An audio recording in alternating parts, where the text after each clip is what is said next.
Hello. Mm. You want to look at the other yogis? It's always nice to connect.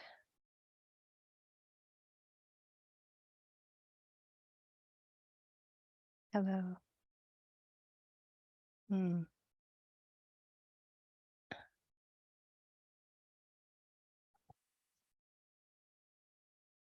Such a fun part of the day, the week.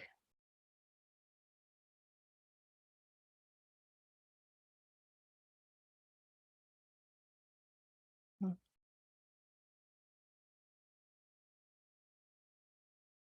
Welcome.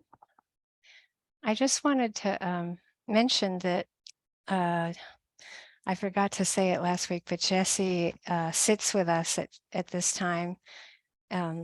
So just letting you know he's sitting with us right now.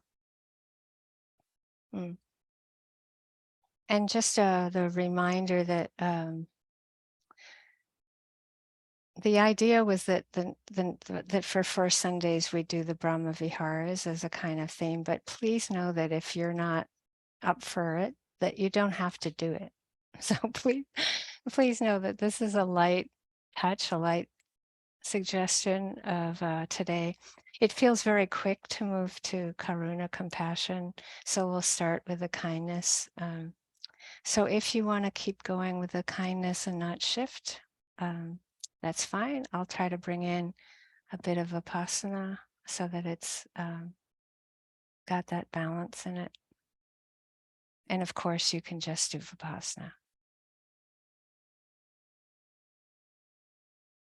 So I hope your week of just kind of dabbling with the abiding and kindness, it's an interesting process. Even if we remember once, it's a good support.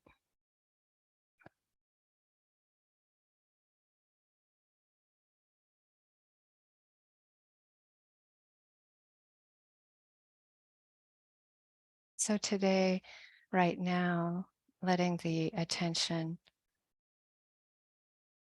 shift to the space around your body. And let the attention lightly go. It's like you follow it wherever it goes, anywhere within the body, outside the body.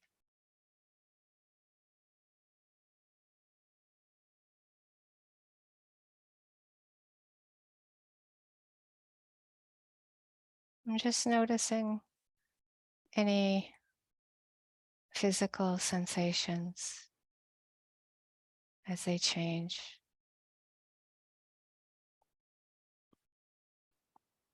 Where it will be shifting into, as best we can, noticing our thoughts about the sensations or words such as arm, finger, nose, the concept. And then just taking your time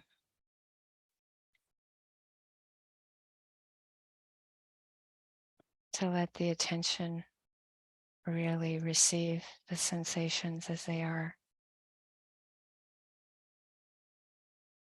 without the words.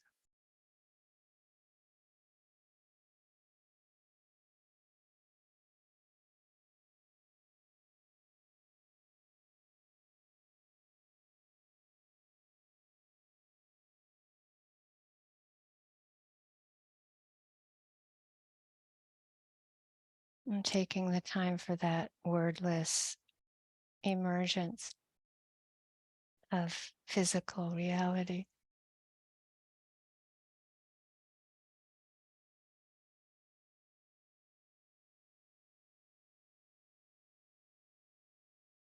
So we're not, as best we can, fiddling, manipulating, trying to get anything or get rid of anything.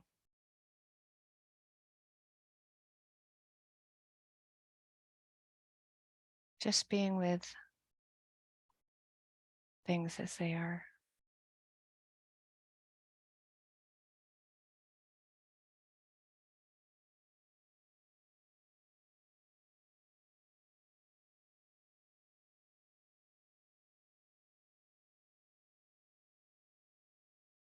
And of course, words like warm, cool, tight, light vibration, pressure, hard, soft, rough, smooth,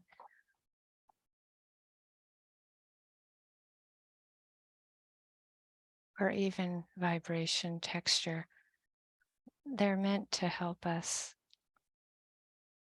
explore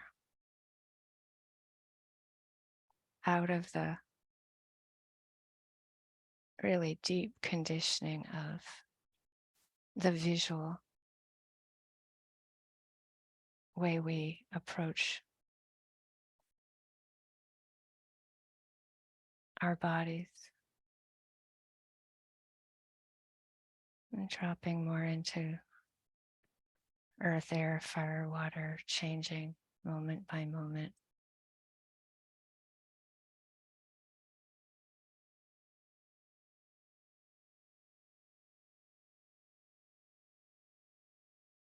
And for now, just letting the attention settle within your hands, if you can. The attention might wander, but just see if you can bring it back.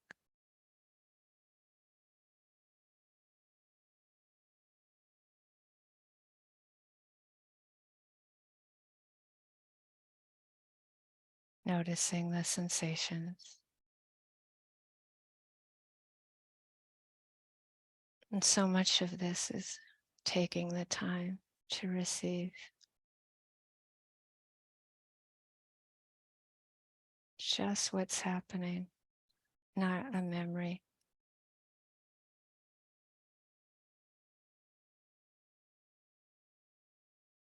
Always new.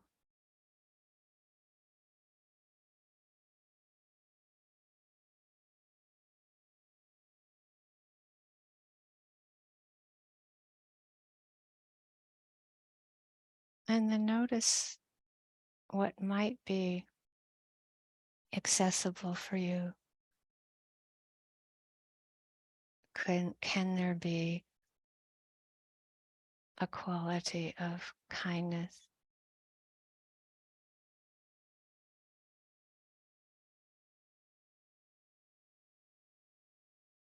as we connect with the sensation?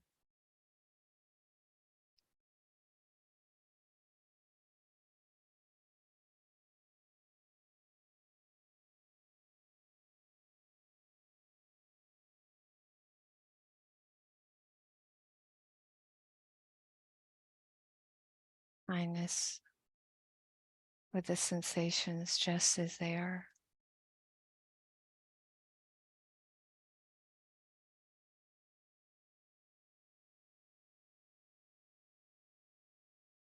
And this is often where it can get very interesting.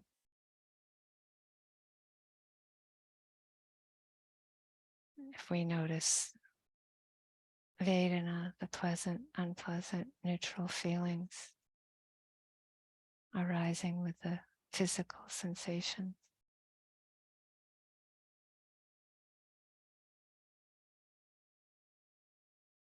If we can connect with kindness for neutral, pleasant, unpleasant,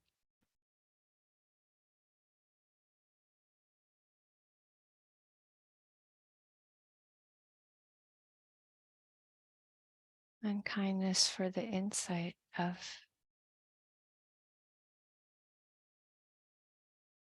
how much they're changing.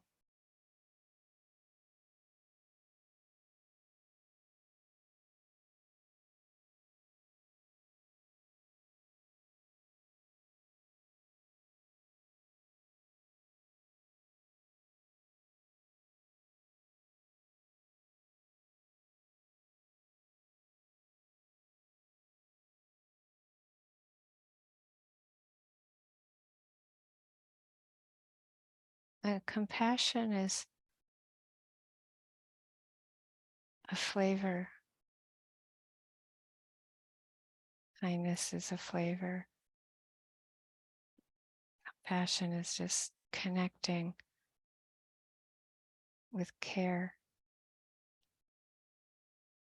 particularly caring about anything unpleasant.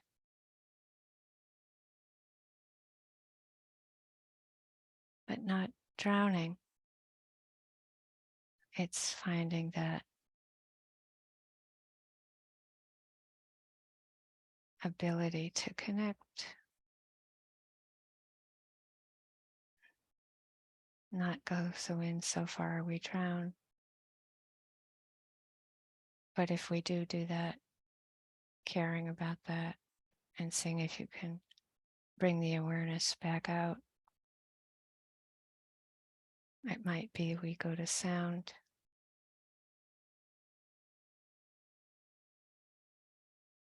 Something neutral with hearing.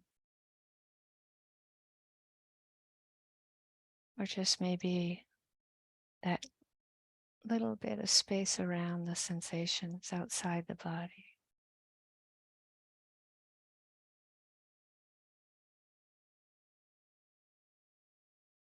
It might be that's enough. We shift to kindness. Or just back into the sensations changing just as they are.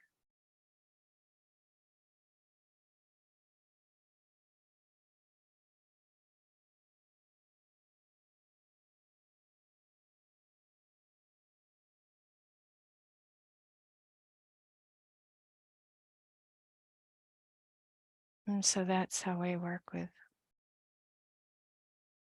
sound, thoughts, emotions, sights, smells, tastes, body sensation.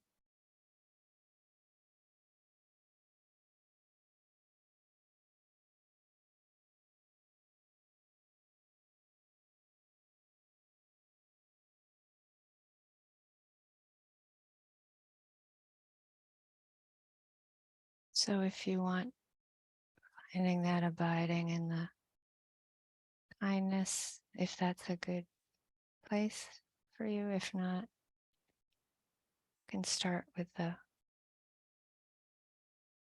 Vipassana.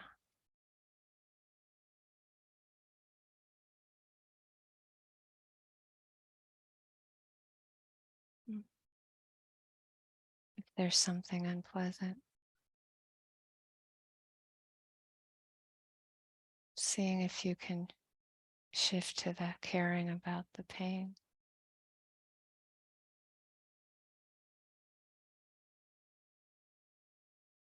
You notice it's compassion if it's feels good to care.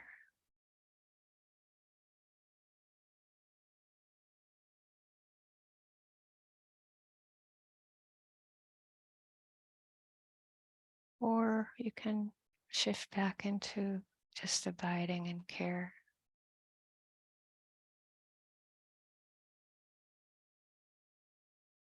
Just finding your way.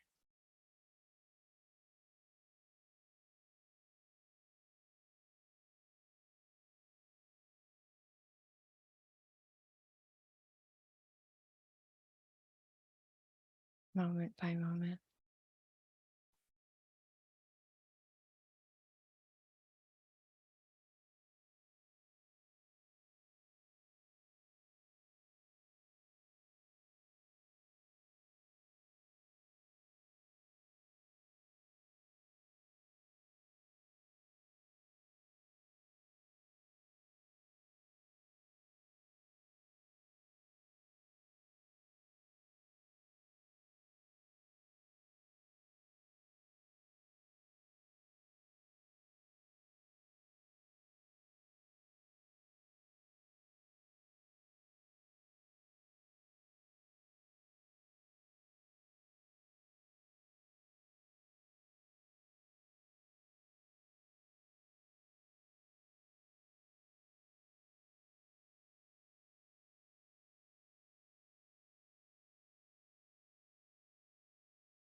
Well, I had thought it was a really cool idea to do metta one Sunday and karuna, mudita, equanimity, but I realize it's a lot to try to cover or instruct, like in the little teeny bit of time we have. And I know, fortunately, most of you have done a lot of these practices.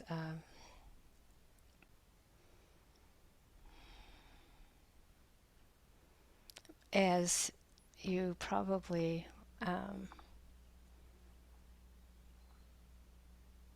grasp, I think most of the people that I am in contact with these days are really connecting with a lot of pain, you know, just individually and collectively. And so karuna or compassion is such an important practice. But I also think it's like, of course, it opens up the kind of overwhelm. So I really just want to say again that, of course, sometimes we have to dabble into this practice and then, shift to the Brahma Vihara that's easiest. Really, just please know that, or the Vipassana easiest, if that's what is called for. So that's a form of compassion and loving kindness, of taking the dose of this practice that is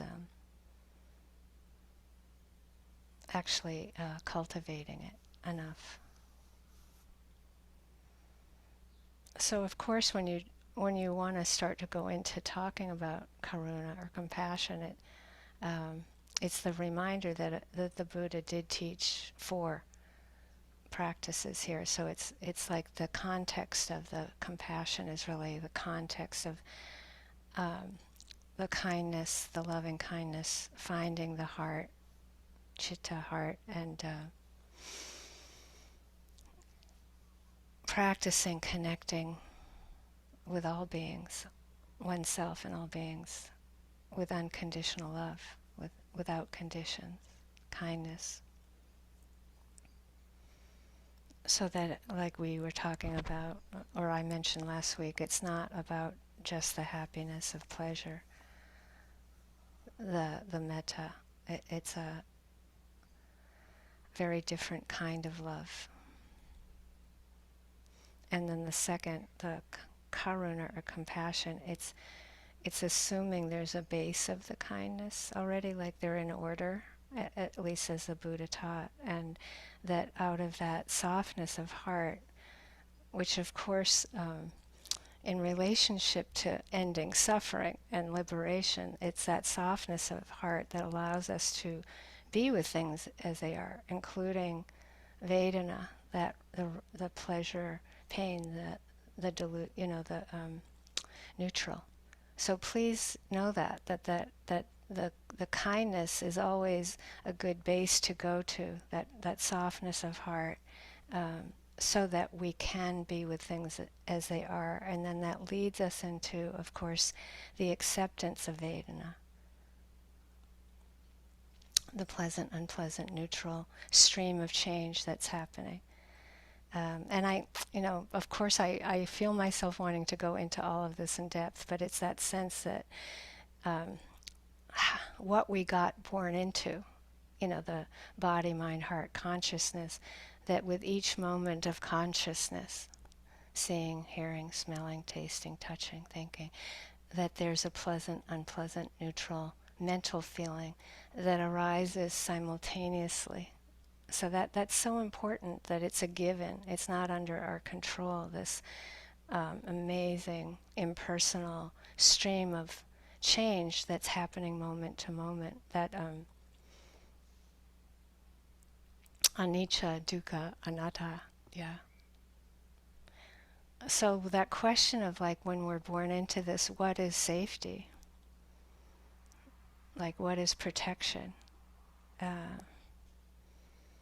Knowing that anything can happen, right? That understanding that because of change, we know that anything can happen, that it's very important to know that of course we get afraid, right? Of course we get afraid, and of course we want pleasure to last, and it's just that agreement with the difficulty of course, the Buddha taught pleasure is sorry, sleep is the world's greatest pleasure, right? That's amazing. Sleep is the world's greatest pleasure. Why? Because we're not experiencing that moment to moment change. We're not experiencing seeing, hearing, smelling, tasting, touching, thinking, right? It's just that sense of that we can appreciate that navigating being human is challenging as we understand it better, right? As we understand what's really happening.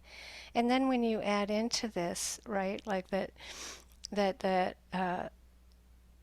greed, hatred, and delusion is our attempt to protect ourselves. It's our attempt to be safe. It's that attempt to want pleasure or want more pleasure, or it's like the attempt to avoid pain in any way we do, out of fear or anger and aversion, right? All the levels of delusion where we just are checked out, right? And we believe that we're a separate self. So that the radicalness of that attempt to understand how and why we suffer and how we can protect ourselves, so much of it is in being connected with anicca. So that when we understand anything can happen, when anything does happen, we're not surprised, right? Like we're not like, oh, something painful happened, right? Or, yeah, right? It's just like we start to accept that that's how things are on such deeper and deeper levels. So the safety starts to be less in the greed, hatred, and delusion, less in the reactiveness, and more in the wisdom and the Brahma Viharas.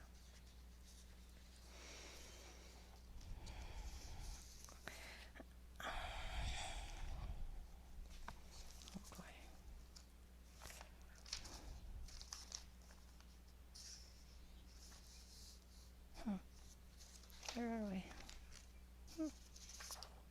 Okay.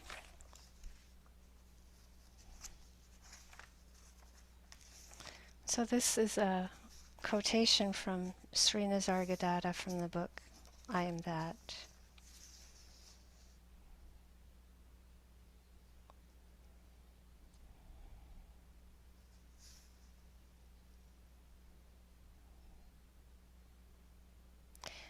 The question is there no such thing as permanent perfection?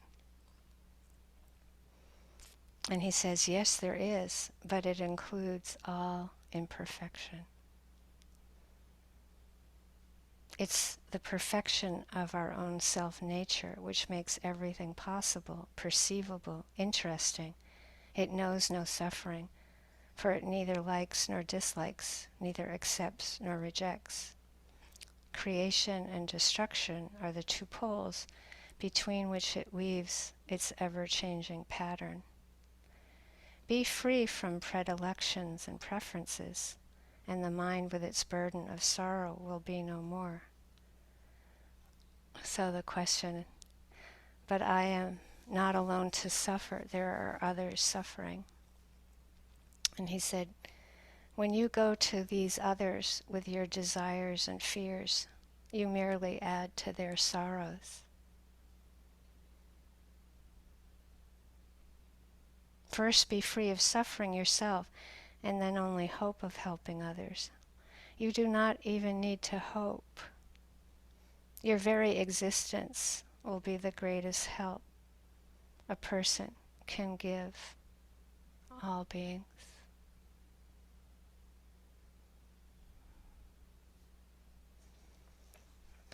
I started with that because I felt like, it can be such a heavy subject, suffering and the times we're in. And it's just a very important perspective, right? That it's possible to end suffering through our own liberation, right? And then there's no need to hope because we're free, right? And anything we do will be helpful.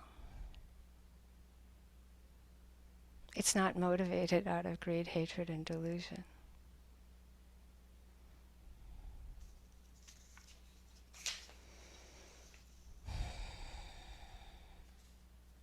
So often, when we're exposed inwardly or outwardly to intense pain, often there's an overwhelm and helplessness we feel in the face of the suffering. And the Buddha taught that that's healthy. And that's so important. It's healthy. When we feel the overwhelm and the helplessness in the face of suffering, to me it's like a good sign. It's a sign that we have a chance to find genuine compassion. That's our ticket. It's like, oh, we've connected, right? And the practice is starting over time to get the clues about how we personally, particularly, go through this process, right? Of do we get terrified of the overwhelm and the helplessness, or do we, want to distract ourselves from it rather than go, oh, this is okay. This helplessness and overwhelm are totally okay. In fact, they're helpful because they're going to help me find care. Yeah, this genuine care that actually feels wonderful. And this is the whole thing and this doesn't mean that if we're feeling overwhelmed and helpless and we can't do this journey into compassion, that's bad or wrong. It just means it's better to shift to something else, right? Or distract. It's okay. But that we recognize the signals and we see, can we? Because of course the teaching is that the experience that seems so much like compassion but isn't is grief and sorrow. And so we're not trying to make those wrong or bad. It's just saying that often when we start to connect with pain, that we will feel grief and sorrow. We've connected. That's not bad or wrong, right? And of course, the opposite of compassion is cruelty. And I think often we kind of tighten around that word, but actually if you listen to how you relate to yourself, there's so much cruelty. So that it's not far away. This is not a far away thing. It's very internal that we have to face these things. So that this all it all gets distilled down to motivation. That's what's so cool. It's like it's all about motivation. Sometimes can we genuinely, really genuinely want to care about pain? And of course, this requires the other wing, right? The two wings of the bird that allows us to fly. So the karuna, the compassion, the equanimity, the upekkha, it's like that sense of like, can that genuine motivation come? It usually comes out of equanimity, accepting pain. So there, it's like we teach all four in a row to kind of learn how to do it. But of course, a lot of you know the equanimity practice, and you can see how important it is, or the equanimity from Vipassana, how important it is to see the relationship between accepting pain and being able to connect with pain, and then have that pure motivation of caring for it. And if we dare, right? If we dare follow the signal and accept the overwhelm and helplessness in the face of it, right? And we attempt to connect, most of us will drown. Like that, it's accepting that if we don't move back so far from the pain and shift into indifference or numbing. And again, these aren't bad or wrong. So it's very hard to teach this well, because if you attempt to connect with pain, you're going to find indifference and numbing. You'll find reacting with aversion and fear, right? And we find the drowning. It's all part of the learning. It's courage. It takes so much courage. And so that achievement, the achievement of connecting with pain and finding that place where we're not too far and we're not too close, but it's just right, like that there's enough space for the awareness not to be imprisoned by it, but the awareness is touching it or stepping back and just close to it. And it's a practice of understanding that it feels so good to care about pain. It feels good. And it's a form of such respect. It's such a form of respect for how things are.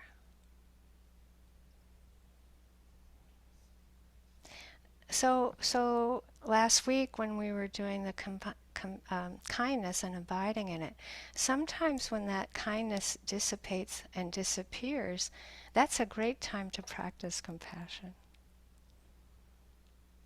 Isn't it interesting? It's like just like I think we often might forget that it as we lose the metta or lose the kindness, it's painful, and we can shift to compassion out of that place sometimes.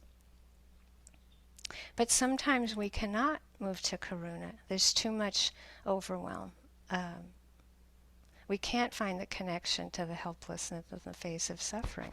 And then, this is so important that we do what works well for us in these circumstances. Um,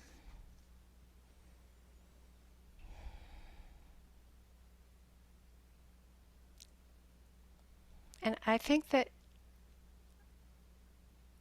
of course, beautiful things in nature and the mudita practice, like I said, we can fall out of kindness and do compassion, but we can fall out of kindness and do the mudita practice. And I think that it's not a complicated practice. It's often finding something in nature that inspires you or can be beautiful. Again, as a balance to the pain in the mind, in the heart, in the body, inner and outer. I'm really trying to get this across. That it's okay. It's not an avoidance of pain to um, need beauty of nature. It's part of being here. I haven't had the opportunity to read the Thoreau Wildflower book for a while, but I try to read an October Thoreau quote. Um, the strangest thing that's been happening last week and this week is that the page numbers are all the same for the quotes I'm finding. It's really like, I actually looked down and I can't believe it. It's like page 243. Okay, so this is coming right up, October 18th, but 1858. And I just want to say, coming from nature being my rescuer as a kid and growing up in Massachusetts, the sugar maples were just extraordinary. Like it's like all that light of the summer, all the light feels like it's coming back to us, like through the color of these leaves. And it's a particular color. You can't totally call it gold or yellow. It's like gold and yellow. It's so beautiful. And I feel like, especially after my mom died when I was 13, and I could just stand under these trees or lay down, and you felt like death is okay. That somehow I was too young, but I could feel that okay, there's something about this that is so important. All that light of a lifetime is there when we die.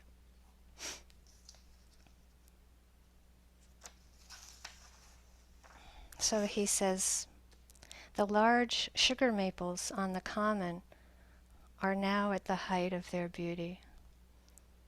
One, the earliest to change, is partly bare. This turned so early and so deep a scarlet that some thought that it was surely going to die. Also the one at the head of the turnpike. I love that. The turnpike. 1858. I don't think it's the Mass Turnpike. Okay, sorry. Also, the one at the head of the turnpike reveals its character now as far as you can see it. Yet about 10 days ago, all but one of these was quite green. Just 10 days ago, they were green. And I thought they would not acquire any bright tints. A village needs these innocent stimulants. A village needs these innocent stimulants of bright and cheery prospect to keep off melancholy and superstition. Show me two villages, one embowered in trees and blazing with all the glories of October, the other a merely trivial and treeless waste, and I shall be sure that in the latter will be found the most desperate and hardest drinkers.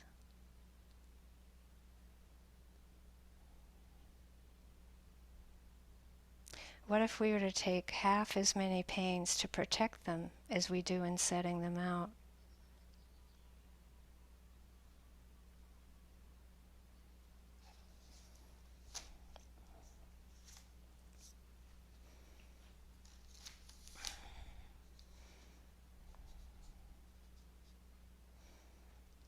Of course, wildflowers were my first friends and saved my life. And then when I was in 5th grade, this woman that I've talked about a lot, my dear friend, she's 86 now, living in Florida. She sent me a photo yesterday of some orange cosmos flowers. And someone had sent her seeds, her son. Her son, she just went through a great tragedy this summer, and he sent her these flower seeds, and the first flower came up, so she sent it to me. And I remember just being amazed. I never knew about planting seeds or planting flowers, and to see this flower she planted when I was a kid, these flowers, the orange Diablo cosmos, and it was not just that, this amazement, but also from 11 to 12 years old, I saw her plant the seeds, take care of them, come water them and weed, and then this beauty. And then they went to seed, and then she saved the seeds. And I remember telling her, I never want a flower because I don't want to go to seed.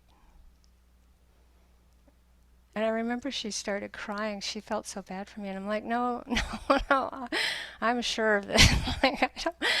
Whatever you're doing over here, and I love it. And I love the beauty. But I think I'm going to do something different than this. But it was so great because even then I had a perspective, I think, that was so different. But have come to just so appreciate these cycles more and more of nature and how much they teach us about birth, life, and death. And how much we need it when things are tough. Like I hope that when things are difficult, and it doesn't have to be personal, all you have to do is look at one headline these days, that if you're drowning in the pain and can't find the compassion, right, or the acceptance, that it is helpful for the heart to soften. And it doesn't have to be flowers,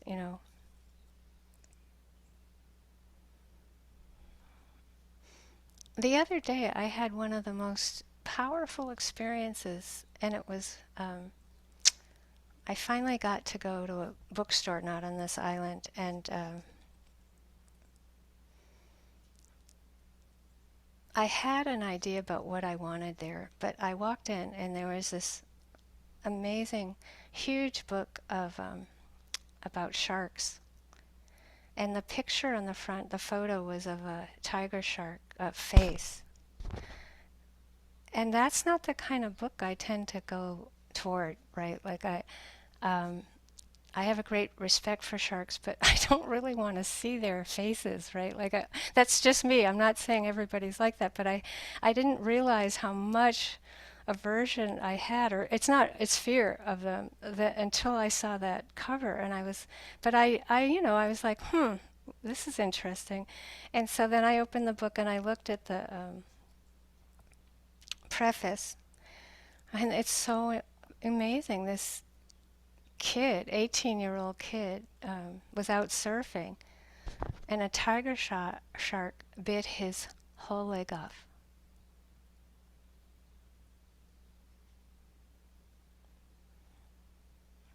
Which you hear here.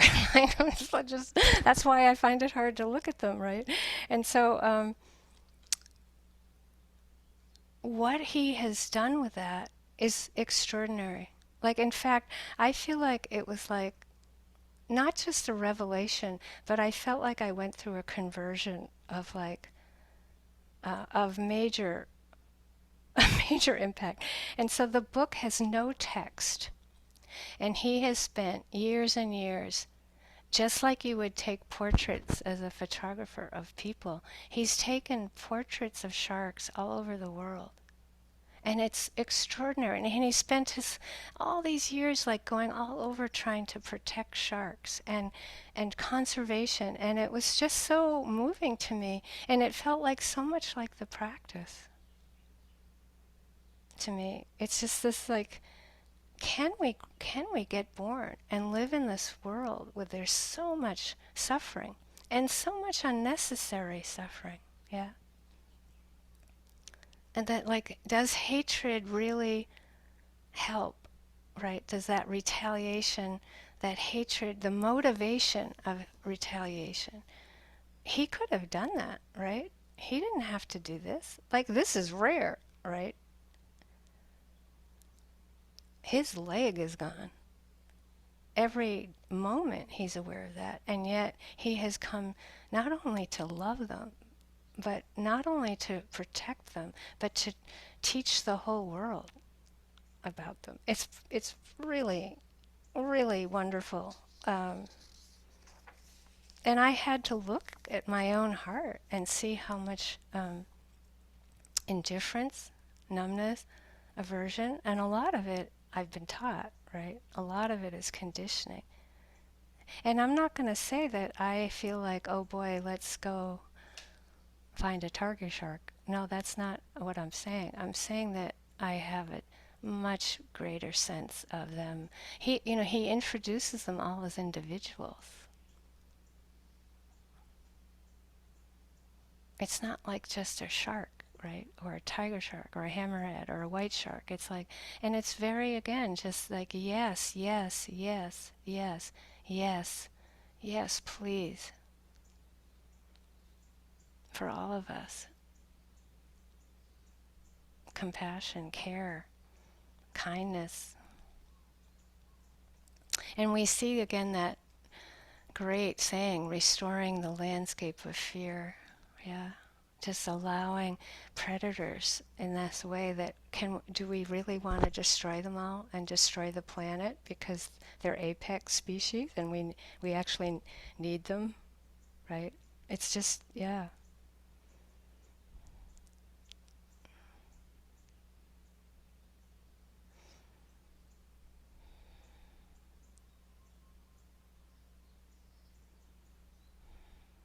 When I was born, I even conceived, my mother drank 2/5 of whiskey a day. And so as I've gotten older and have more in space and practice, it's like I realize I actually never saw my mother sober. And there was always that terror of her losing control and the not eating food, and it was like intense. But I see that for me, all my energy went into her getting better. Like it was amazing. Like I had this, not known to me, of course it was unconscious, that I managed to avoid all the despair and hopelessness that my sisters had or my dad had. And he left. I would hope it would get better. And part of how I managed that was going out into nature. And I would stay out and find the beauty, right, in the mudita and shore myself up and then kind of go back and, try to have it be better. But I look back and like over time, I started to prefer my mother sleeping. I've just realized a lot of this. It's like, wow, I actually preferred her sleeping. But I feel like she taught me so much about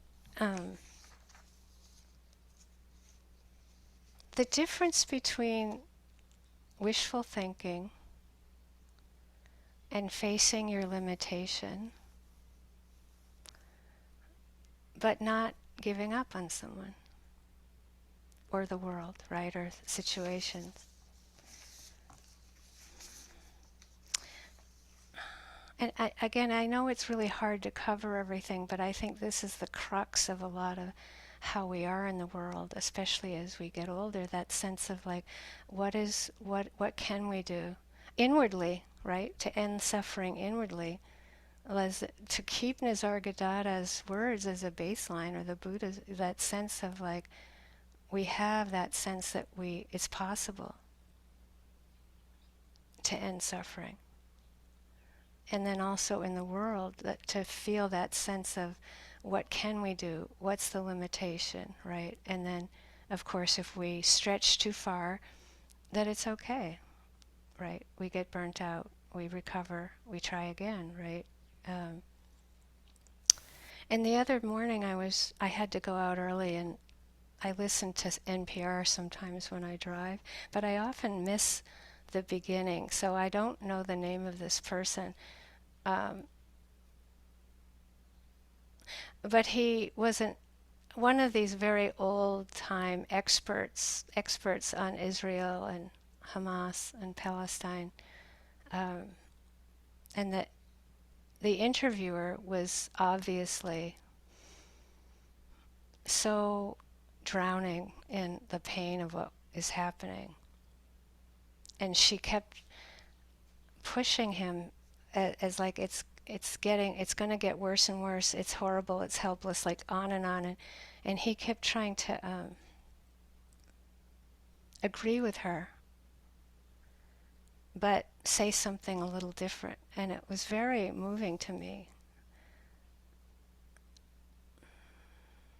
because in a way it's what I grew up with, but I have seen it, but he said it so clearly.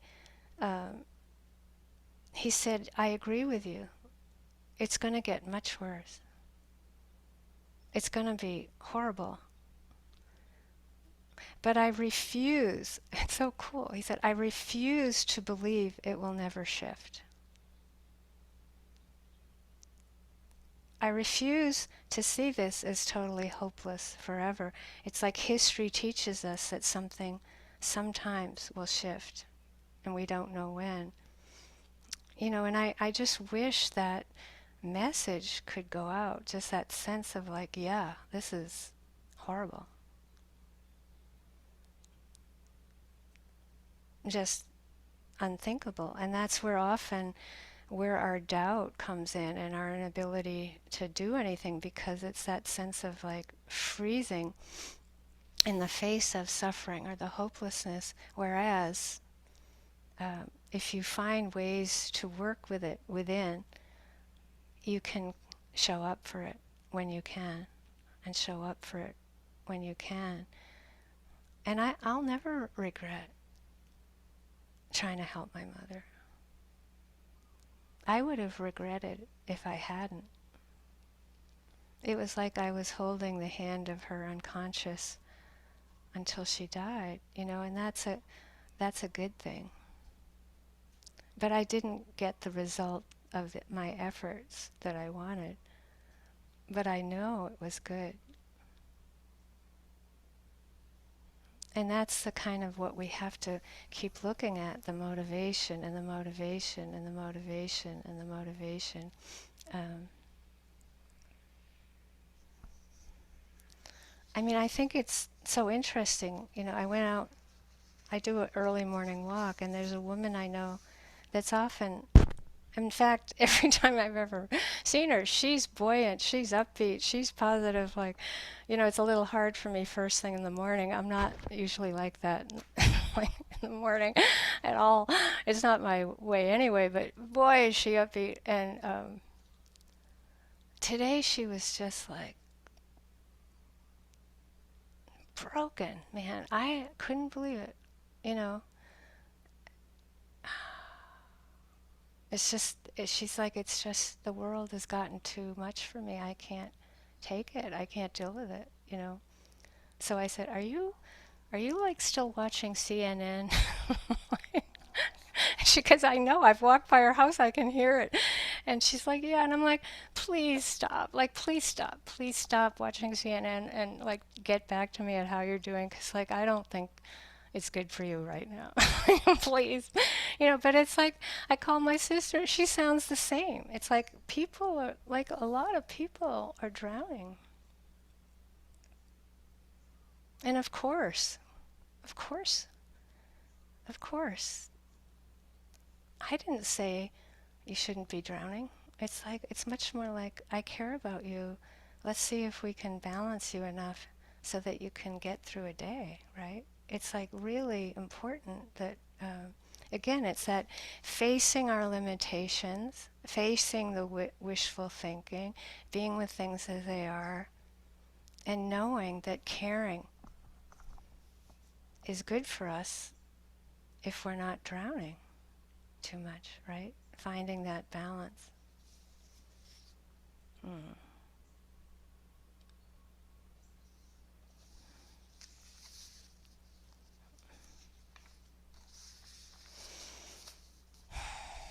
Ah, right.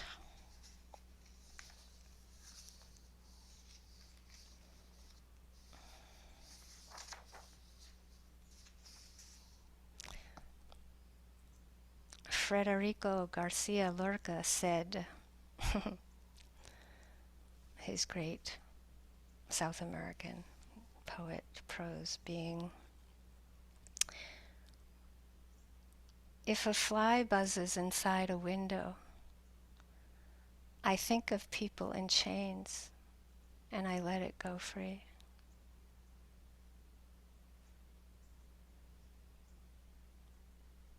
If a fly buzzes inside a window, I think of people in chains and I let it go free.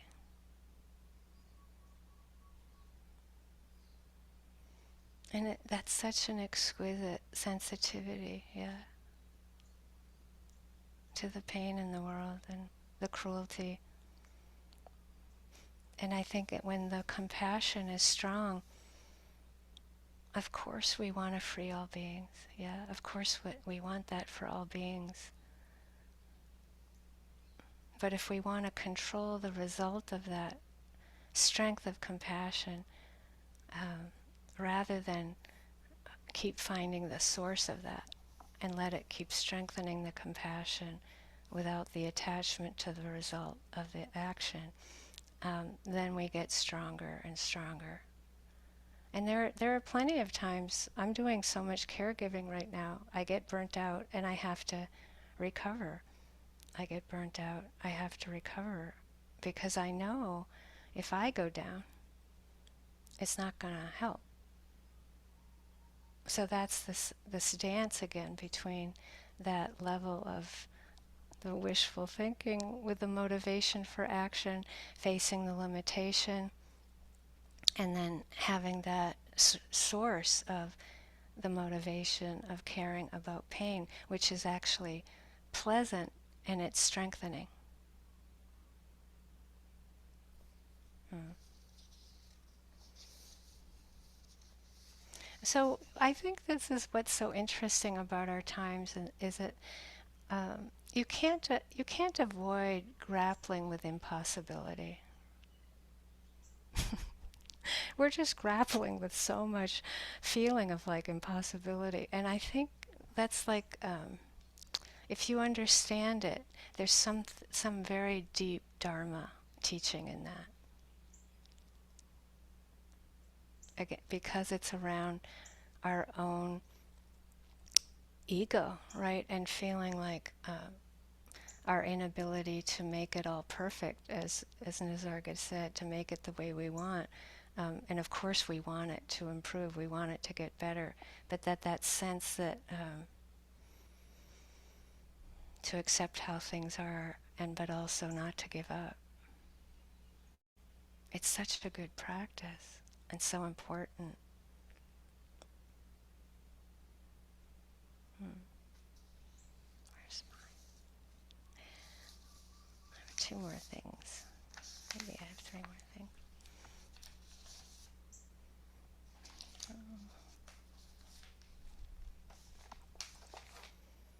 I did manage to go for a swim recently after I saw the shark book, and it's been very busy for me, so I haven't managed. But I actually have I planted a native Hawaiian tree, wheelie wheelie tree, when I first moved to my house, and it's 12 and well, it's probably almost 13 years old, and it's never had a flower.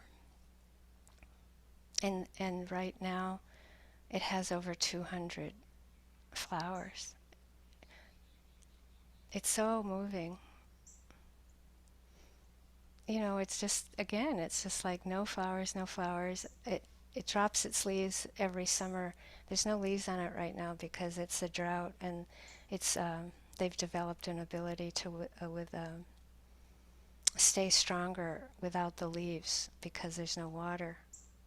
Uh, and then I had a bunch of irrigation leaks, and my this native Hawaiian friend came over, and I showed him the tree, and he started crying because it's so beautiful and so important to his culture. And he carves outrigger canoes, and was telling me all about the different woods and how you use wheelie wheelie. But then he looked at me with a twinkle in his eyes, and he said, "You know what? We have a saying in Hawaii that when the wheelie wheelie flowers, that means the mother sharks have pupped and they're really hungry." And this is the month, October. But I forgot. He's like, don't forget, the mother sharks are hungry right now. And I'm like, thanks, Johnny. I was going to go swimming. But I love swimming so much, I always get over it. But I went in, and we had whatever was in that water. It was so bad, really. It's like, I don't know if it's pollution or it's a bad algae. Like, I couldn't even see my arm. Like, and I just, okay, it's like the mothers are hungry, and you're not supposed to swim when it's murky, right? It's because of the sharks. The sharks that's when they will tend to get you. And so I'm going along, and I'm like, the mothers are hungry.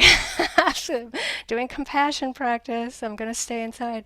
And this woman came up beside me with a snorkel and a mask. I don't wear all that stuff, and I have a little goggles on it. She came up and she said, "What the hell is this?" I'm like, just don't go out very far. That's okay.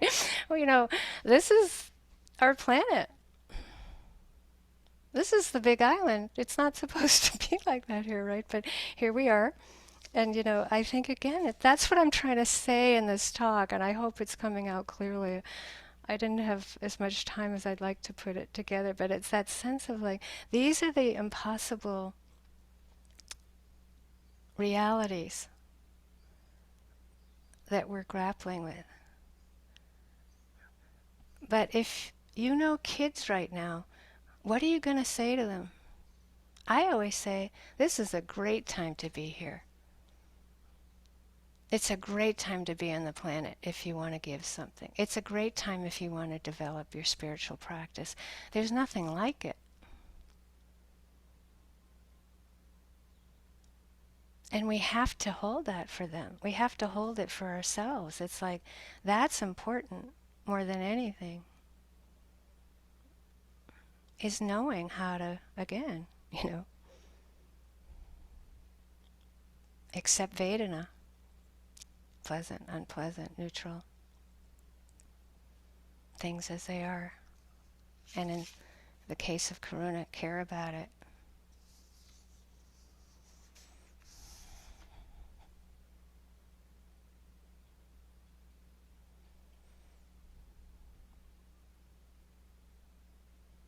Last night, after a very long day, um, I laid down on the driveway. Not very good for my back, but didn't have time even to go get something to lay on. But I laid under the stars, and it's the new moon yesterday. So the sky, it's a little hazy, but the sky is always this. I don't know if you know the Milky Way. Sometimes when it's very clear, you can see those very dark spots like that are so magical, like this blackness, this incredible smooth blackness in this starry sky in that Milky Way, And I think that that teaching of just receiving, right, receiving the sound, receiving, right, receiving the thoughts, the emotions, receiving the dark and the light. It's just so important, I think, as a Homo sapien to take in where we are. I know the feral cats really like to look at the sky at night. I've told you, most of you, about that, but they see so much better than us. Like they see what they see. I always wonder, what are they seeing? Because they are just mesmerized, and I'm mesmerized. But owls see even more than cats. But there again, that sense of like, it's also our birthright to appreciate this magnificence and the awe of it. And what they say, yeah, we're made of stars, right? But do we find that as again, a baseline, a friendship with that aspect of our planet and sky and universe? It's like being home, right? It's part of being home in our body and part of it.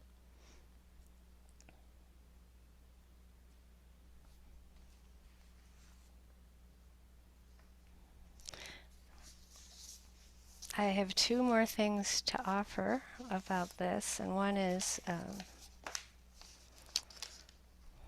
Galway Canal died fairly recently, but he's a contemporary poet for us.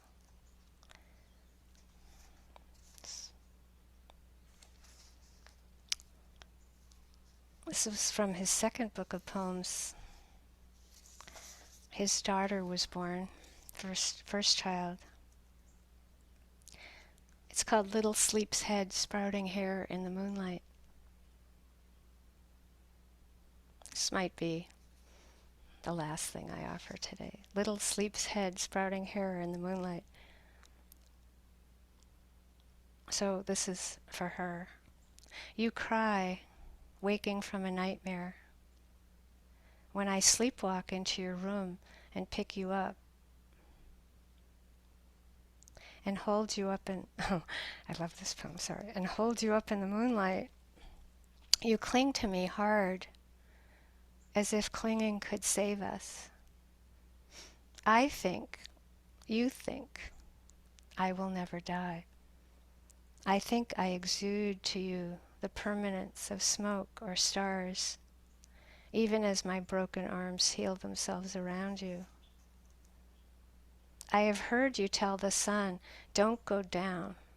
I have stood by as you told the flower, don't grow old, don't die. Little Maud, I would blow the flame out of your silver cup. I would suck the rot from your fingernail. I would brush your sprouting hair of the dying light. I would scrape the rust off your ivory bones. I would help death escape through the little ribs of your body. I would alchemize the ashes of your cradle back into wood. I would let nothing of you go, ever.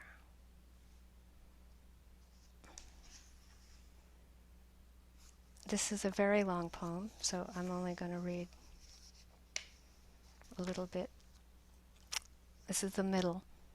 Yes, you cling because I, like you, only sooner than you, will go down the path of vanished alphabets, the roadlessness to the other side of the darkness. Your arms, like the shoes left behind, like the adjectives in the halting speech of old folks, which once could call up the lost nouns. And this is the end. Back you go into your crib. The last blackbird lights up his gold wings. Farewell. Your eyes close inside your head and sleep. Already in your dreams, the hours begin to sing. Little sleep's head sprouting hair in the moonlight. When I come back, we will go out together.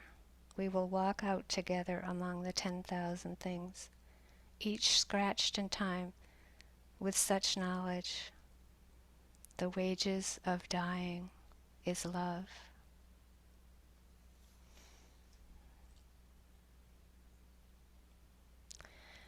And I wanted to just end with that, to emphasize that particular phrase that for me has been very helpful in my life, because it's not the price. He's not saying the price, he's saying the wages. He's not saying the price of dying is love.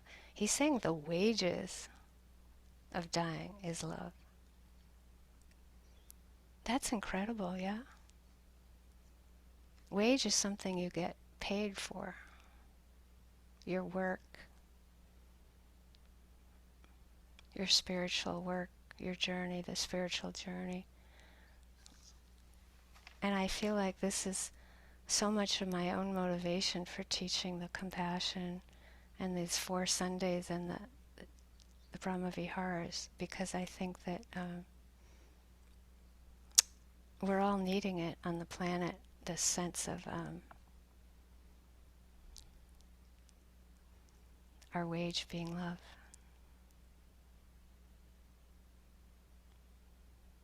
So let's just sit for a minute.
So if you feel like having the practice of your daily life practice this week, or if you're on retreat, of course, the retreat, that if the kindness was helpful and you don't want to move to compassion, that's fine. If compassion feels like a good place to practice even a little bit, go for it.